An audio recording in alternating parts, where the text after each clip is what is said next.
Hi friends, welcome to my channel Sairam competitive exams.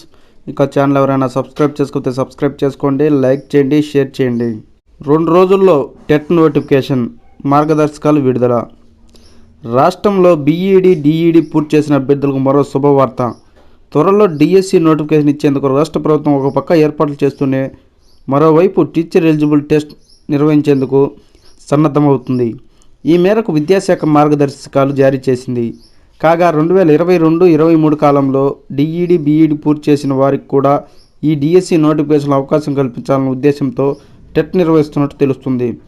నిజానికి రాష్ట్రంలో చివరిసారిగా 2022 ఆగస్టులో టెట్ నోటిఫికేషన్ జారీ చేశారు. అప్పుడు 4.5 లక్షల మంది దరఖాస్తు చేసుకుని పరీక్ష రాస్తే దాదాపు 2 లక్షల మంది అర్హత సాధించారు. ఈసారి సుమారు 5 లక్షల మంది టెట్కు హాజరు కావచ్చని విద్యాశాఖ అధికారులు అంచనా వేస్తున్నారు. టెట్ నిర్వహణకు అనుగుణంగా మార్గదర్శకాలను విడుదల చేసిన పాఠశాల విద్యాశాఖ 1-2 రోజుల్లో పూర్తి వివరాలతో టెట్ నోటిఫికేషన్ విడుదల చేయనుంది. 2022లో విడుదల చేసి 4.5 లక్షల మంది రాస్తే అది ఏదో పథకానికి ఉపయోగించారు. టెట్ నిబంధనల సడలింపు. ఇక టెట్ నిర్వహణకు ఏర్పాట్లు చేస్తున్న పాఠశాల విద్యాశాఖ అభ్యర్థులకు మేలు చేసేలా నిబంధనలు సడలించింది.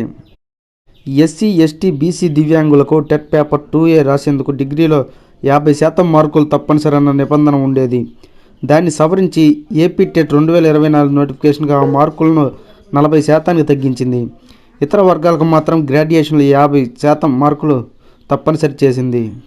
దీనివల్ల ఎక్కువ మంది అభ్యర్థులు టెట్ రాసేందుకు అవకాశం ఉంటుంది. అలాగే 1 నుంచి 5వ తరగతి బోధనకు ఉద్దేశించిన టెట్ పేపర్ 1 రాసే అభ్యర్థులు ఇంటర్మీడియట్లో 50% మార్కులు, ఎలిమెంటరీ ఎడ్యుకేషన్ డిప్లొమా లేదా 50% మార్కులతో ఇంటర్మీడియట్ అండ్ సెకండ్ ఇంటర్తో పాటు 4 ఏళ్ళు bachelor of elementary education degree ఉండాలి, 50% మార్కులు ఉండాలి. దీంతోపాటు కనీసం 50% మార్కులతో ఇంటర్మీడియట్తో పాటు 2 ఏళ్ళు డిప్లొమా ఇన్ స్పెషల్ ఎడ్యుకేషన్ పూర్తి చేయాలి, లేదా డిగ్రీ తర్వాత 2 ఏళ్ల డిప్లొమా ఇన్ ఎలిమెంటరీ ఎడ్యుకేషన్ చేసిన వారు టెట్ పేపర్ 1 రాసేందుకు అర్హులుగా పేర్కొన్నారు. అయితే ఎస్సీ, ఎస్టీ, బీసీ దివ్యాంగులకు 5% మార్కుల సడలింపు ఇచ్చినట్టు పాఠశాల విద్యాశాఖ పేర్కొంది. జేఈఈ మెయిన్స్లో గణితం పరీక్షలు సుదీర్ఘం. 300కు 300 మార్కులు సాధ్యమే. ఐఐటి శిక్షణ నిపుణులు. దేశవ్యాప్తంగా శనివారం 2 విడతలుగా నిర్వహించిన జేఈఈ మెయిన్స్ పరీక్ష పేపర్ 1లో ఉదయం వచ్చిన ప్రశ్నపత్రం మధ్యస్థంగా ఉండగా, 2వ విడతలో వచ్చిన ప్రశ్నపత్రం గణిత ప్రశ్నలు సుదీర్ఘంగా ఉన్నాయని, ఉదయం పేపర్లో భౌతిక శాస్త్రం సులభంగా, రసాయన శాస్త్రం మధ్యస్థంగా, గణిత శాస్త్రం నుంచి కొన్ని ప్రశ్నలు ఎక్కువ సమయం పట్టే ఉన్నట్టు తెలిపారు. తొలగించిన సిలబస్ నుంచి ప్రశ్నలు ఇవ్వకుండా ఎన్టీఏ జాగ్రత్త పడిందని, వాటికి అనుబంధ ప్రశ్నలు ఇవ్వకపోవడం మంచి పరిణామం అన్నారు. ఉదయం ఇచ్చిన పేపర్లో 300కు 300 మార్కులు సాధించే అవకాశం ఉంది. గణితం, భౌతిక, రసాయన శాస్త్రాల నుంచి ఇచ్చిన వాదన కారణం, స్టేట్మెంట్ 1, స్టేట్మెంట్ 2 లాంటివి 8 ప్రశ్నలు ఉన్నాయి. ఇవే 300 మార్కులు సాధించే వారిని నిర్ణయిస్తాయి. ఈ పేపర్లో ప్రతి విద్యార్థి 100 మార్కులు సాధించడం సులభమే.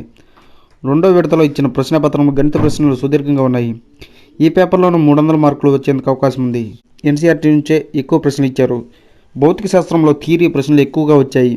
సులభంగా 100 మార్కులు సాధించవచ్చని పేర్కొన్నారు. Okay friends, thank you, all the best. Video నచ్చితే లైక్ చేయండి, షేర్ చేయండి, సబ్స్క్రైబ్ చేయండి.